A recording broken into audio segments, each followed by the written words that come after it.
Hi everyone, welcome to today's Instagram live session as a part of Gradfest 2021. So we'll just let few people to join in and we'll get started after that.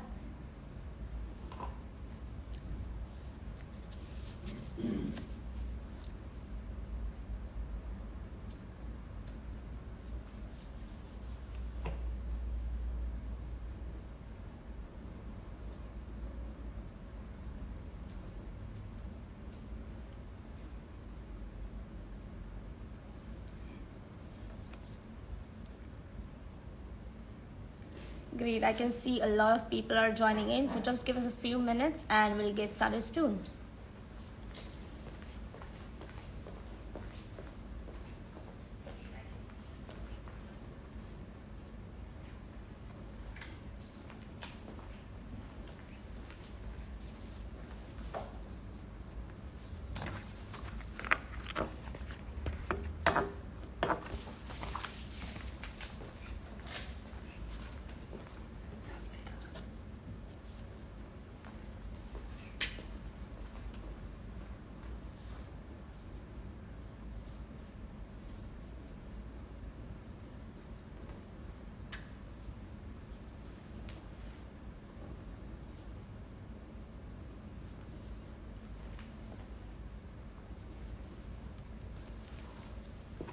Okay, I can see a lot of people join in, so let's get started.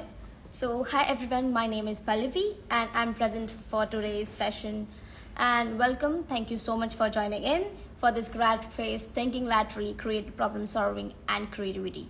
So you all are in the right place if you want to know a bit more about whether you're just interested in hearing more about importance of problem solving and creativity and how to use this skills to get your dream job. So problem solving is not just brainstorming, it's a process of which helps a person from a problem definition to implementing a solution for that problem.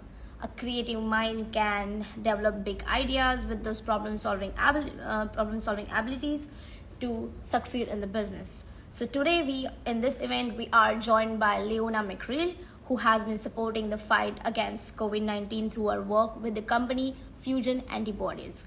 Leona joined Fusion Antibodies as a KTP associate from Queens and was offered a permanent position at the end of the project. She has since been promoted as a team leader within the company. Leona will help us better understand what problem solving and creativity means in a graduate role and how to show the skills to your employer and ways to improve the skills. She will give us some great real life examples of how to tackle the problems and find creative solutions. There will be a chance to answer your questions in the Q&A section.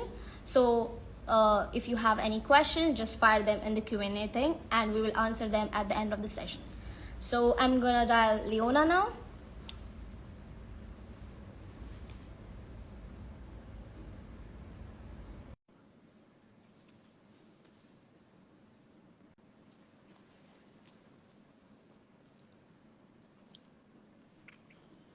Hi Leona, how are you? Hi. Hello, how are you? I'm good. So just wait for a second.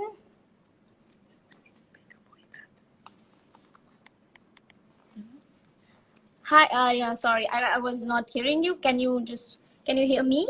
Is it okay? Yes. Can you hear me okay? Yes, I can hear you okay. So let's get started with the first question. Let's see.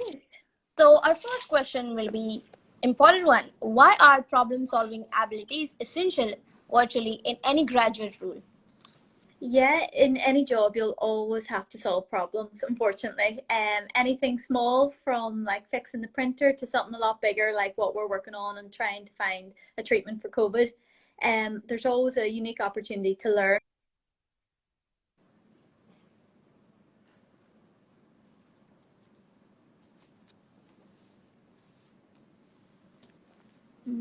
I think we lost Leona. Just give us a minute. Yeah, hi Leona. Sorry, did you lose me there? Yeah, no problem. At what stage did you lose me? Oh, in first sentence only, but that's okay. Technology, we have to a bit work with it. Okay, yeah. So yes, all I was saying is that there's always an opportunity to solve a problem. Anything from small, like fixing the printer, to something bigger, like what we're working on and trying to find a treatment for COVID. So there's always an opportunity to learn and develop these problem solving skills. Okay, and then of course the next question will be, how can you develop this problem solving skills and demonstrate them to the employers, to the recruiters? Yeah. So look at the root cause of the problem. Ask the question why. Start tweaking things and see what you get essentially, instead of just spinning it and buying a new something. So kind of always ask the question why, and if you give these examples to the employer, they'll see that these skills are transferable. Okay, fair enough. So, how will interviewers assess how you approach the problems, and how can you demonstrate your logic and implementation to the recruiters? Give loads of examples and loads of different examples, both in your personal life and in work, because as I said, all these skills are transferable, and it kind of gives the people who are interviewing you an opportunity to see what type of person you are and how you solve the problems and how you go about doing this. Okay. Um, how can you answer a problem solving competency based questions? How can you answer them? We would always use the STAR method, which is you say the situation, the task, the action, and the result. So just make sure to include each one of them within any example that you give. That's usually the most common way of doing it. Okay. Okay. So, what examples of problem solving can you draw upon? Yes, because I work in a lab, a lot of times we'll be performing maybe QC on an instrument, and if it doesn't work, well, the first thing would be to look at the reagents to see if they're in date, if they've been stored correctly, and then we'd remake them. If that still doesn't help the situation, then we'd look at the instrument itself to see if there's problems within that. A lot of the time it could be a component, and if we replace one component, well, that could fix the whole thing. But just doing it kind of stage by stage to see what the result is every time. Okay. Um, we all love games. So, to what extent can games such as Sudoku or chess can help strengthen your ability to think strategically and creatively? Yeah, I love the games too. I actually think all scientists love chess as well. It essentially lets you kind of plan ahead and see the bigger picture, and see how one little thing that you do can impact and essentially either win the game or lose the game for you. And again, it's very transferable into science, trying to fix a wee problem at a stage every time. Okay. Um, are there any problem solving techniques you can develop or refer to our students? Yes, so for us in R&D, our standard way would be root cause analysis. So essentially you ask the 5 whys. So for example, an experiment didn't work. Well, why didn't work? Because the two proteins didn't bind. Well, why didn't they bind? Because maybe one wasn't stored correctly. Well, why wasn't it stored correctly? And then you bring it down to, well, actually there wasn't enough space in the fridge. So even though you thought it might have been one thing, by the time that you break it down and ask why every stage, you realize that it's actually something else, and that it ensures that it won't happen again. Okay. So there are different techniques, like there is ideal approach to problem solving, which involves identifying the issue, defining the obstacles, examining your options, and Mm-hmm. acting on an agreed course of action, and looking at how it turns out and whether any changes need to be made. Have you Yeah. used this approach in your work, and how can our student refer this to demonstrate this kind of approach? Yeah, that would be quite a standard approach, especially in research and development, because you're always looking for the results before you can make another suggestion as to how you want to proceed. And a lot of the time we would have a stop-go point in an experiment that, depending on what our results are, it will be whether or not we go forward in this experiment, or if we just have to go back and look at a few new papers and think about going somewhere different. Okay. This all were related to problem solving ability. Let's move to the creative thinking. So what Uh-huh. is creative thinking and how can you demonstrate it? Yeah, it's really having a different viewpoint and a different perspective on a problem. And I think that's essentially key. For example, in my current company, I was the first chemist in a essentially biological company, so I was able to offer a different perspective on things, and it usually is quite creative in comparison to what everybody else might think. And it's just drawn on my existing skills and experience. Okay. So why it is so important to show a recruiter that you come up with an innovative solutions to a problem or an improved way of doing things? Why is so important? Because it shows that the candidate is willing to learn, they're innovative and they're creative, and that essentially in a workplace everything can be improved. The worst thing what we want to hear would be somebody who says this is how it's always done instead of asking why has it been done, and just don't accept the first answer. Always keep asking why and how can you improve, both in your personal life and in work. Okay. So why do recruiters like to see a creative thinking in a graduate hires? Why do you think it is? It really shows the potential and shows that somebody can take initiative to try and solve a problem without it escalating and having that under control. And that there is a lot of potential that you can develop that particular skill. So we're always keen to see that. Okay, that's good to hear. So how to demonstrate your creativity in a graduate applications or let's say in interviews? Yeah, give loads of different examples. Be it something you've done, maybe a hobby even. It's really nice to hear all these different examples instead of always referring to one example, maybe your degree.